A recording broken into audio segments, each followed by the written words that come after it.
Hey, my name is Lauren Patten. My pronouns are she, her, and I was Jo in the original Broadway company of Jagged Little Pill. Hi, I'm Shakina Nafak. My pronouns are she, they, and I am a trans actress and writer and activist.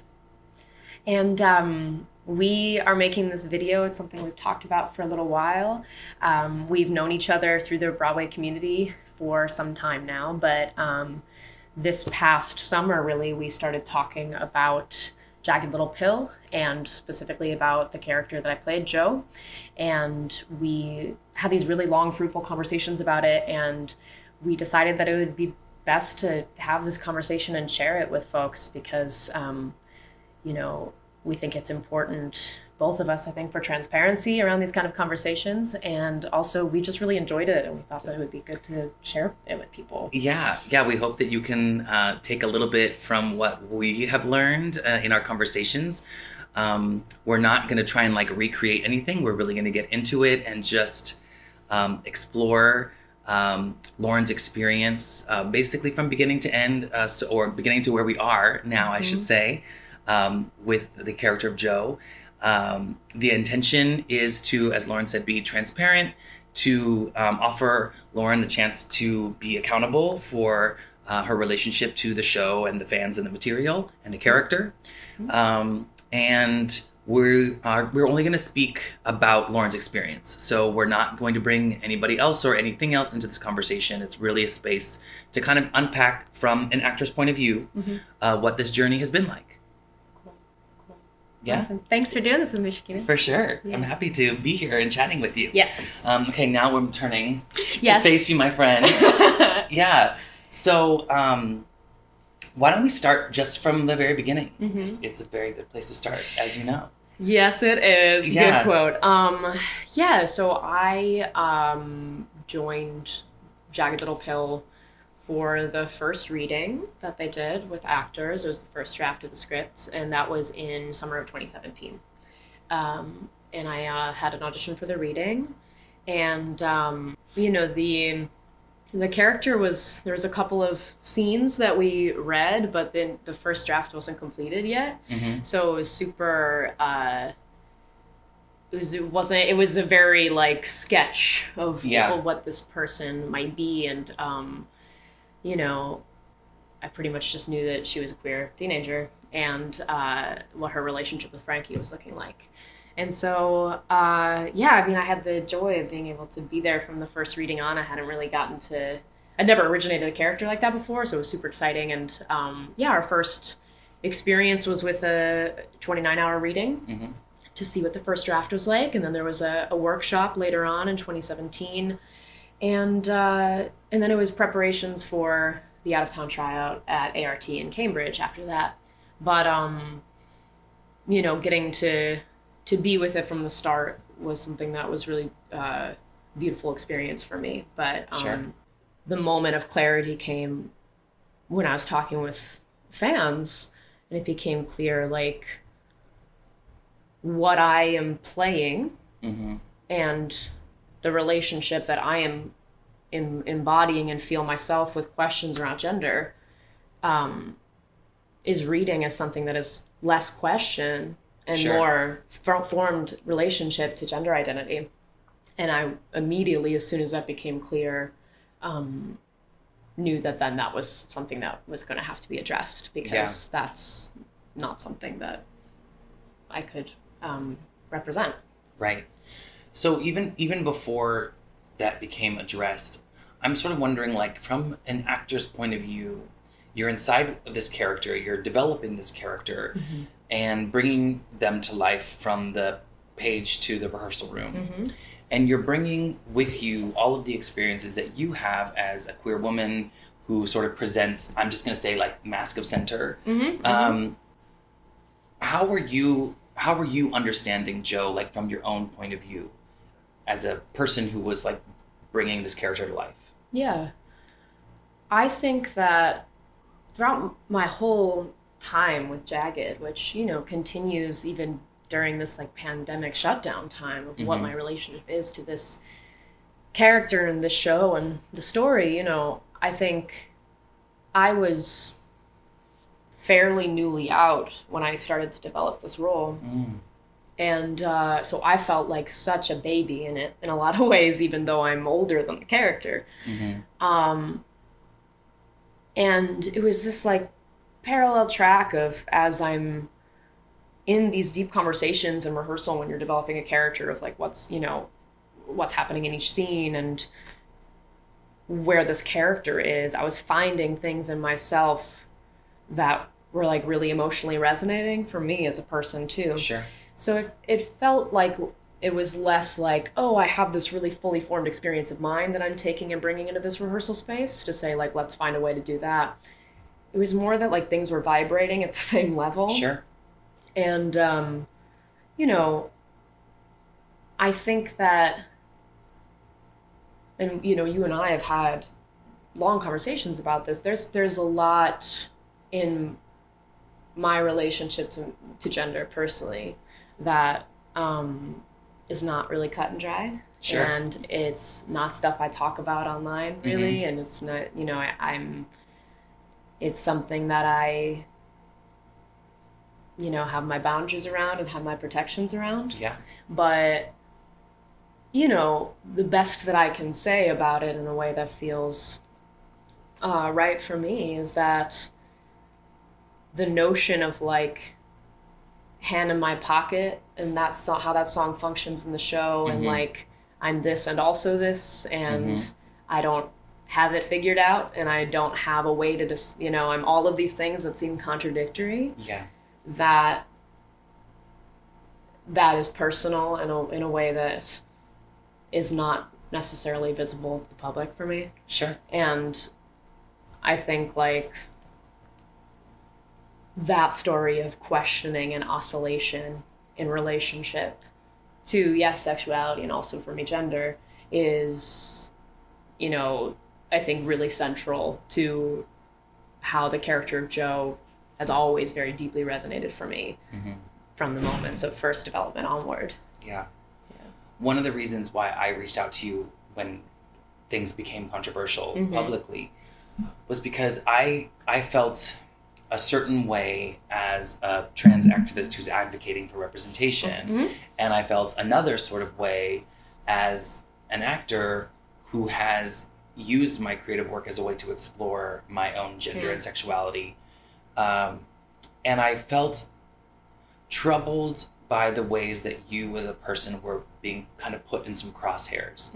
And I really thought it was important to give you the space to talk about what gender presentation means to you in your journey as a queer woman. Because I don't believe that gender is cut and dry for anybody, especially someone who is like navigating a non-heteronormative experience. So when we're talking about queer and trans representation, we're talking about seeing these defining moments on stage for kind of the first time, and giving audience members a chance to identify with something that they've never been able to see on stage. So these moments that feel like the trail of breadcrumbs to Joe's gender, I think are really exciting to kind of unpack. And we can talk about what was there that became problematic at Cambridge, and then how that was changed, to move forward to Broadway. Yeah, I mean, I think that there were scenes in Cambridge or lines in Cambridge in which Joe is specifically talking about gender spectrum. For me, the thought of spectrum in all areas of queer identity is like very much in my soul, and I'm trying to think of the specific lines, and if you have one in mind, please, say it. I'm thinking in terms of just moments. I'm thinking of the conversation around dead naming. And which is not, I mean, that's a separate one. I can't pick up a line about the spectrum. Right. But I'm also thinking about dead naming, and I'm thinking about the question of binding too. Those are two points that I'm really drawn to. The conversation around dead naming, I believe, is the question of Joe and Joanne. And the conversations around what that line was, and it's still in the Broadway production, and why it's still in the Broadway production, is that no one within the rehearsal space intended that line to be dead naming. Right. And actually how I relate to it as a appropriately called mask of center queer person is when not wanting a feminine name and being given a feminine name that doesn't feel right and shortening it. Right. And that's something that resonates very deeply with me. Yeah. And that was, as an actor, my intention behind your it. Way I in. Played. Yeah. And I certainly as a trans person understand when I see a character on stage whose birth name was Joanne, exploring gender in a way in which they're stepping into masculinity and then saying like, don't call me that, call me Joe. I can see how that is very easily interpreted as a dead naming issue and as like a trans naming,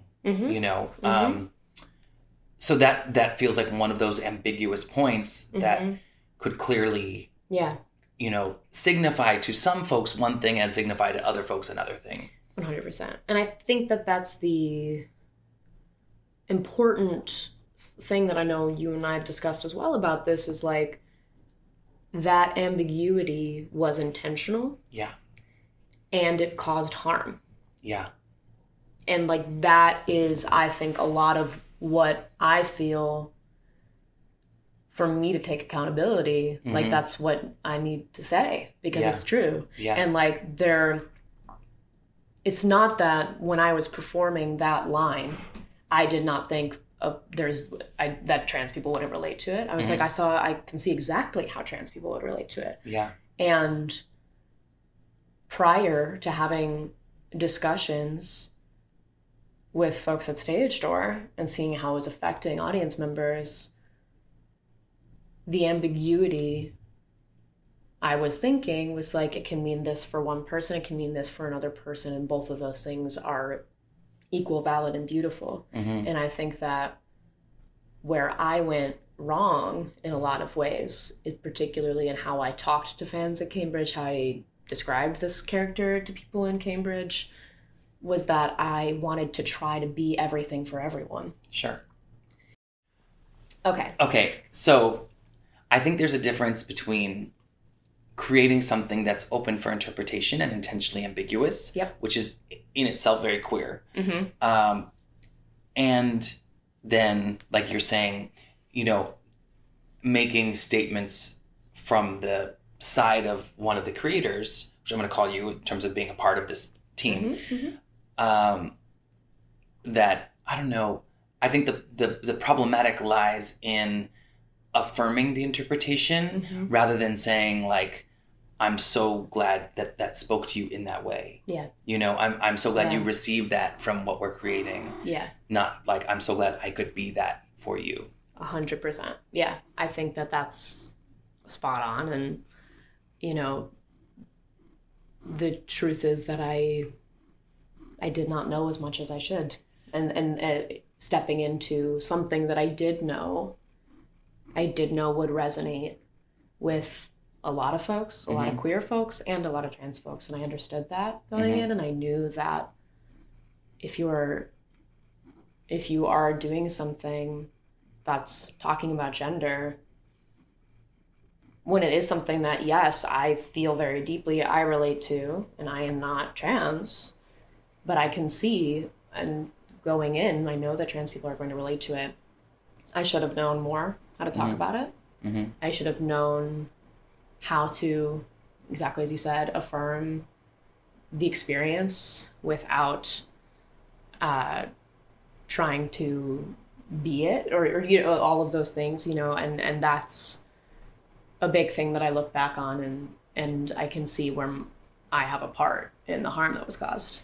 Yeah, I think that's really important. And I think it's fair to name that as cis privilege, because a trans person present in the creative process would have been aware of some of the things that flew over the head of yourself and the creative team. Yeah. And I think understanding now in retrospect, and bringing forward an awareness of your privilege in that regard will hopefully help you, see things, see the areas in which you don't know, and then seek the appropriate counsel or advice or consultation so that you can better understand and know how to communicate around these things. So one of the big changes that I know about from Cambridge to Broadway was the decision to, at the end of the show, the final scene of the show, and this is something that a lot of people watching might not know, but was obviously going to be influential to you as an actor, was the decision to have Joe bind and wear a binder in the final scene and come out holding their chest down. And that was something that happened at Cambridge and then didn't happen on Broadway. How did you feel, having lived in the experience of that final scene, showing up as Joe with the binder, to then see the character through on their arc and come out on stage in that final scene just wearing the same sports bra? Did that change your experience of who this person is and being inside of it? I will tell you that actually in the Broadway iteration, I actually put on a second sports bra for that scene because it actually, for the journey of that character, was still really important to me. Yeah. That, what that character wears for the majority of the show, which is like really baggy clothing. And for me, as someone who also experiences, sometimes like not being uncomfortable in something that is a very female body and not wanting that to be super visible. A character that wears such baggy clothing for the whole show, coming out in a fitted button-up shirt, what that means and what that means for that person. So for me, it's somewhere in the middle, and that it's not that nothing changes, because I don't think that about, I think that person comes out on stage, she comes out confident in herself. She comes out wanting people to look at her because she's, proud of the way that she's walking through the world now. Yeah. And that is a huge change for that character on another step along the road of the journey. Yeah. And so, so there is, I still do have a change. It's just, not using something that was signifying an identity in particular. When we're dealing with fans who have like a deep need to be seen, who come to a piece of material because they've really not seen themselves anywhere else. I think you and I have talked about there has been one specifically non-binary character in a Broadway musical at this point. Yeah. And there's also been like one like butch queer woman in a musical. Yep. So the territory to stake out is like it's very thin margin. There's not a lot there for a lot of identities. Yeah. And so I think there's just greater stakes, for the emotional well-being of these of the people that we're creating work for. Yep. And then also I think, given the fact that trans and non-binary people are so targeted politically in our current climate, there's just a real deep need for accurate and affirming representation. I want to highlight what you said about cis privilege, and that the thing is that went over our head would have, been spotted by a trans person in the creative team in the day-to-day rehearsal room. It's 100% right. And the production had trans advisors all through the development, and still does, and thankfully now specifically non-binary folks who are involved. But, I think that an importance of what you're saying is the difference between advisors and folks who are day-to-day there and member of the creative team. Right. It's different. What I think happened, and part of why I feel like it's been very important to me to do this video, is just when changes are made without the transparency. I've heard from so many people at this point, friends of mine, that I've known for a long time, that it's like it caused harm to make these changes and not talk about why, and not talk about what the process was. And I think, like, you know, creative teams change things all the time. From an out-of-town tryout. That's part of what an out-of-town tryout is. Sometimes you have like a completely different act by the time that you get to Broadway. And so conventionally, yeah, you don't lay out for your audience, here's why every change was made that the creative team made. That is, of course, conventional wisdom, and it's not necessary for every change in every production. But I have always felt very strongly that with this character, transparency is needed and is owed to the trans community. And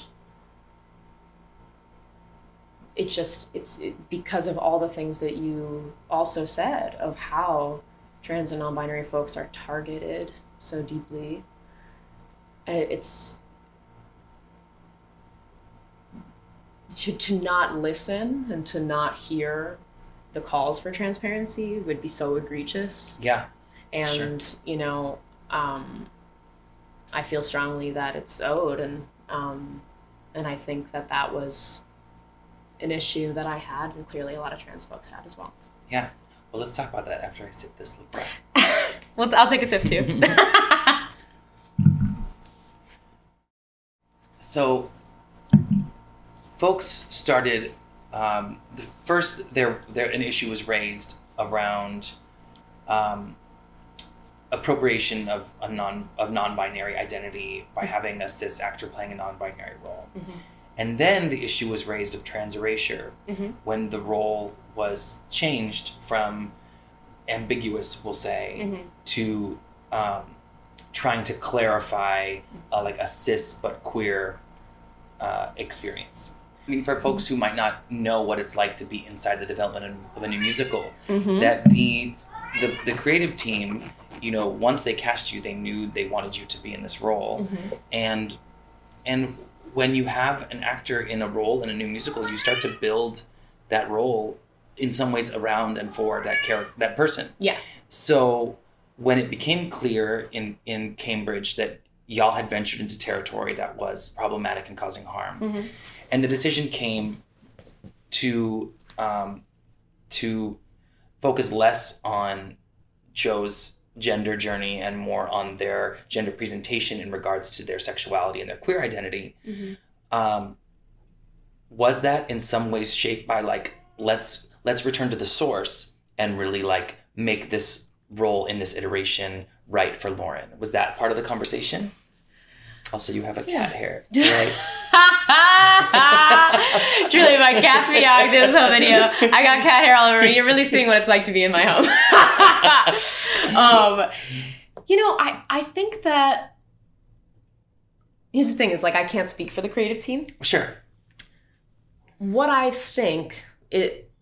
know is that the breakdown for the character when I auditioned for the reading, and what the creative team's intentions were when I was walking to that audition room was to be writing a cis person, because I would not have been at that audition room otherwise, for my own personal values. And also, I've spoken with the creative team, and I know that they have said unequivocally, if we had set out with the intention to write a trans character, you would have never been in that audition room. But then the sort of retraction of that character, which was a blessing for so many people, the retraction then actually ended up causing more harm. Yeah. And I think, you know, that again, I just keep coming back to the transparency, you know, and what I think folks are calling for with, like, not just the situation with Jagged, but with so many things around Broadway. It's like the transparency, because, you know, changes are made from out-of-town tryouts to Broadway, but when you're making changes around something that is this important, this sensitive, to have transparency and clarity for your audience and for the Broadway community and for the community that you're making. Yeah, and there was a statement made by the show that literally said Joe was never trans or non-binary. And that statement led a lot of trans and non-binary fans of the show to feel gaslit. Mm-hmm. So when that statement was made, what were you feeling? I mean, I know everything was shut down at that point, so it was all discourse. There was no show happening. Right, right. But you were kind of embroiled in this moment of controversy, and then you have this lived experience of stepping through this character and venturing into an ambiguous territory that you felt was causing harm and coming back this way. So when the calls for transparency were made and then that statement came out, how did that land on you?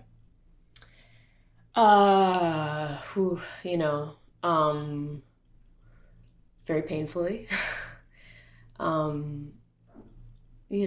think that it's not something that I was involved in making. It's that position that is painful of being in the middle, having responsibility, not being perfect, not being like, not me, of course I'm part of it, and also not having full control. Yeah. Well, let's talk about zooming out a little bit about, the role of the actor in like the Broadway machine. Yeah. Right? Yeah. Because I think online people have a hard time separating you, the professional artist, from the character that you're playing that they see on stage when they go to the show. Right. And I think there's often an assumption that actors have a lot more agency than we do in these moments. Mm-hmm. So, when I hear you talking about developing this character through the readings and the production and connecting to, personal points of exploration with you and like finding these touchstone moments, and then having them changed when you move to Broadway, I see a vision of a person kind of like walking through a hall of mirrors and like not knowing when they're going to like bump into glass and when they're seeing their own reflection and when there's actually a way through. And, just from my experience, like creating roles, like, there's a lot of that, like somehow I'm going to find my way because I'm just given things from the creative team and I'm giving things from marketing and like, I'm told that I have to show up a certain way and then the fans have expectations. And so you're sort of like, I'm collecting all this and I'm going to put out into the world like the best that I can. Right. So now that you're looking to go back into the role, what are you trying to do with what you have? The control and the power that you do have, as a Tony-nominated artist, returning to a hit show. There have been ways in which you've been disempowered, and there are ways in which you do have power. So what does that look like for you now? I totally agree. It's naturally hard to separate me from the character, and therefore also me and the changes to the character and just everything about who the character is and the control over the character.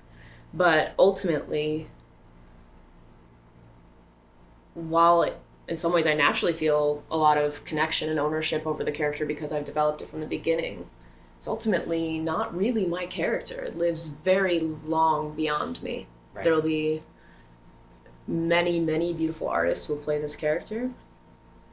And I am not the one who's putting the character on the page, and I'm not the one putting the production on Broadway. And so it is an in-between. And it would be disingenuous to say I have no power. And, I think it's important as we continue to talk about cis privilege. Obviously, I've got a lot more power in that. And it would be disingenuous of me to pretend that I don't. So I think that, part of my power is having this conversation with you and making it public.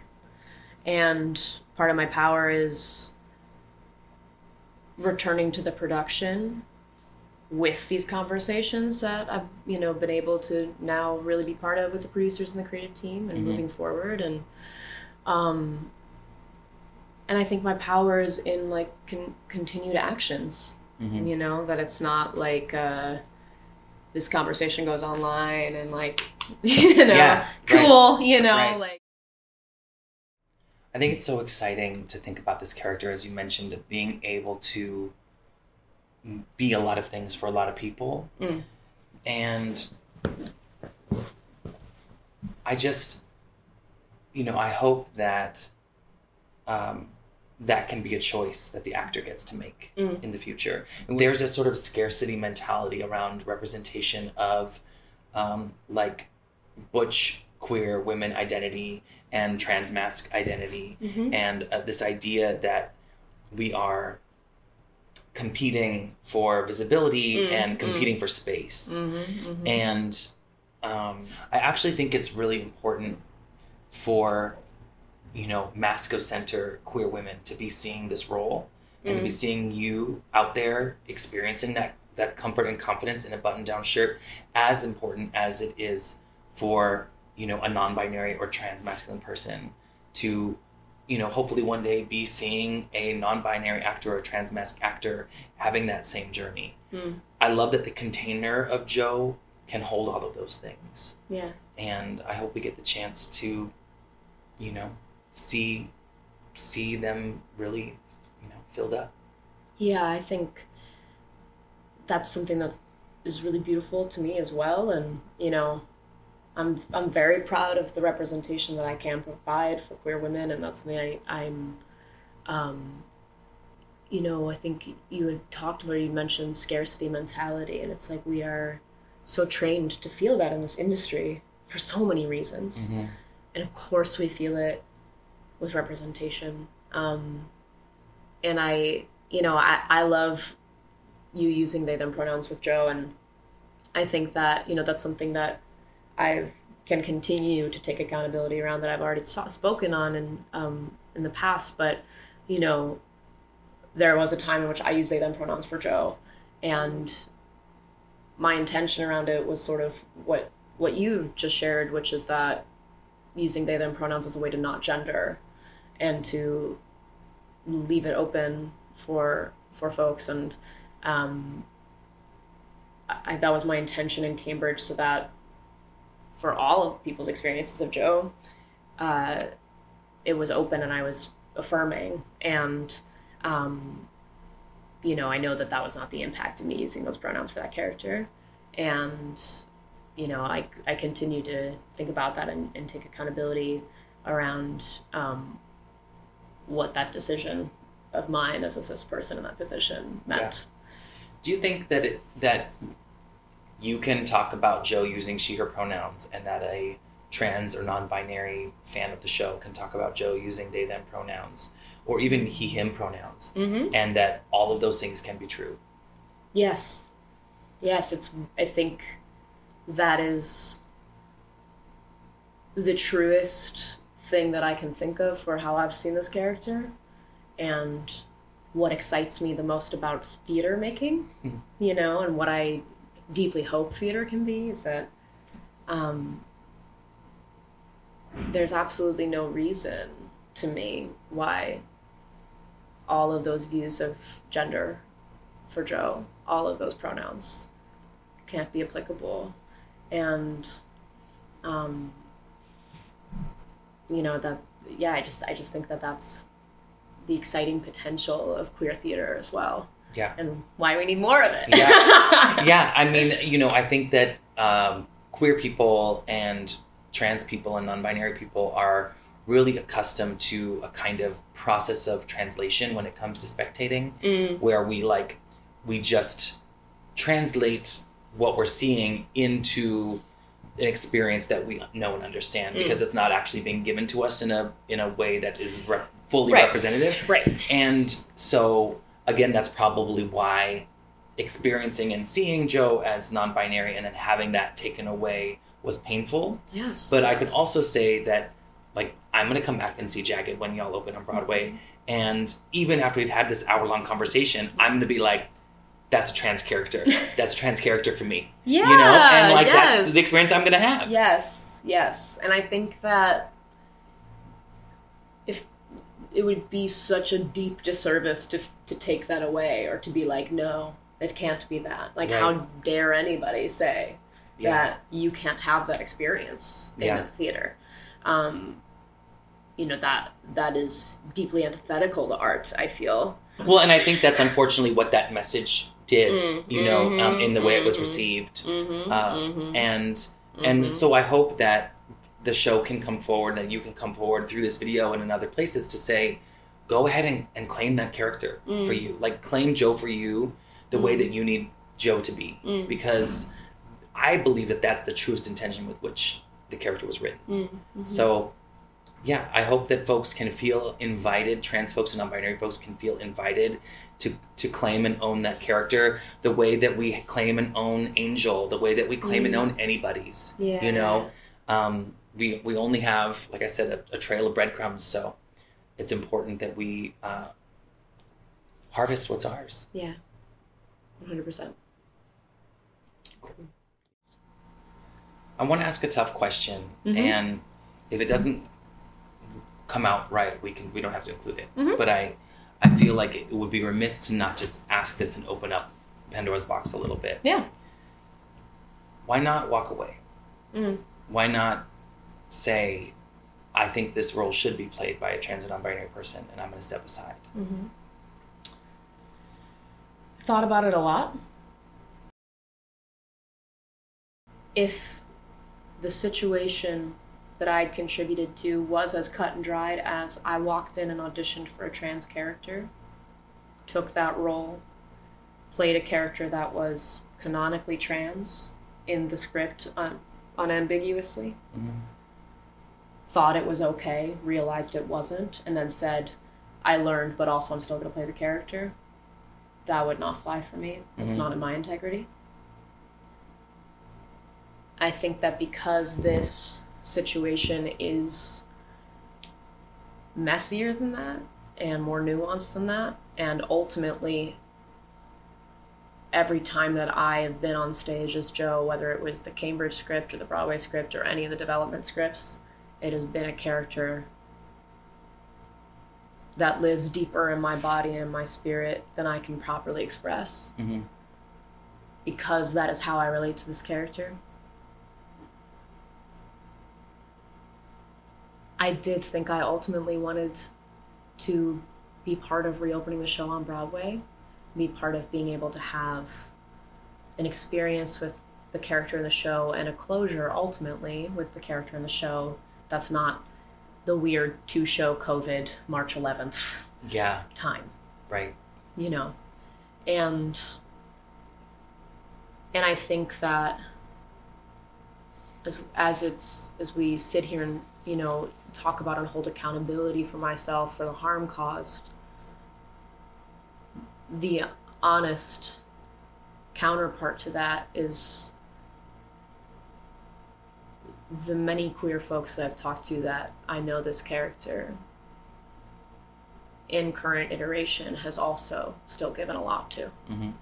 And I do feel a responsibility to show up for that as well, as the person who has been on this journey from the beginning with it. And so I feel excited to return to that, and I also feel so excited for the time when it comes for me to pass this off to the next person and the next person and the next person. And I know that this character will be played by trans and non-binary folks.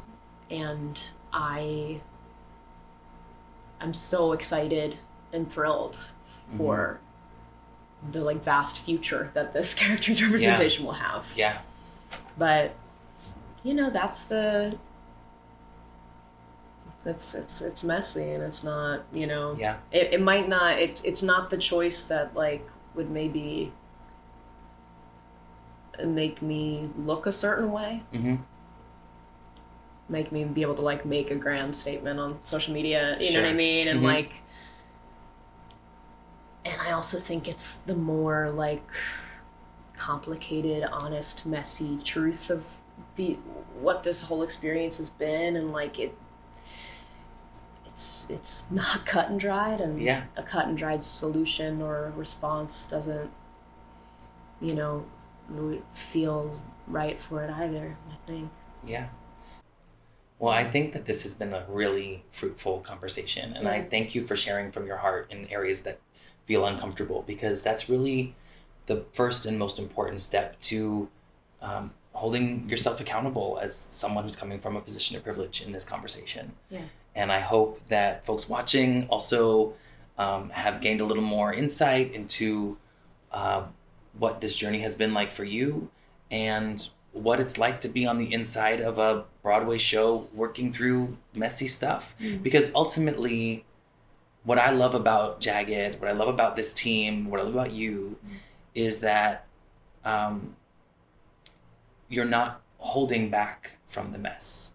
Like, this whole show is messy, right? Everything it's about a message of the entire Alanis is show. messy, right? And Yeah. so, and the alternative is to not have it at all.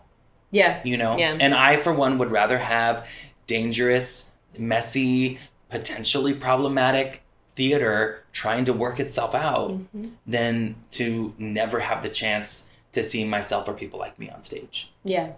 Yeah, 100%. And I think, you know, it's part of why having these conversations, like actually showing up for these conversations, is so deeply important. And important for the future of theater, because it's like if you shut down these conversations, then you shut down the chance at having, you know, that new and exciting and messy stuff on the stage too. Yeah. Because you shut it down out of fear. Yeah. And you shut it down out of like not wanting to have something that isn't just like pat and easy and palatable and Right. you know.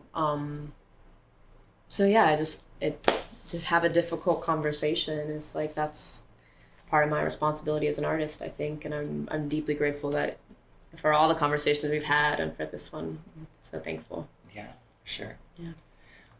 Well, thanks for sitting with us and listening to it. And I'll just say to specifically the trans and non-binary folks watching, this is obviously not a comprehensive conversation. We just sat down to go through a few topics that we felt like we could address in the short amount of time. But I want to encourage all of my trans and non-binary siblings to audition for this show, to write your own shows, and to keep speaking up about the kind of theater that you want to see and that you want to make and that you want to be part of. Awesome. Thank you, Shakira. Thanks, Lauren. My pleasure.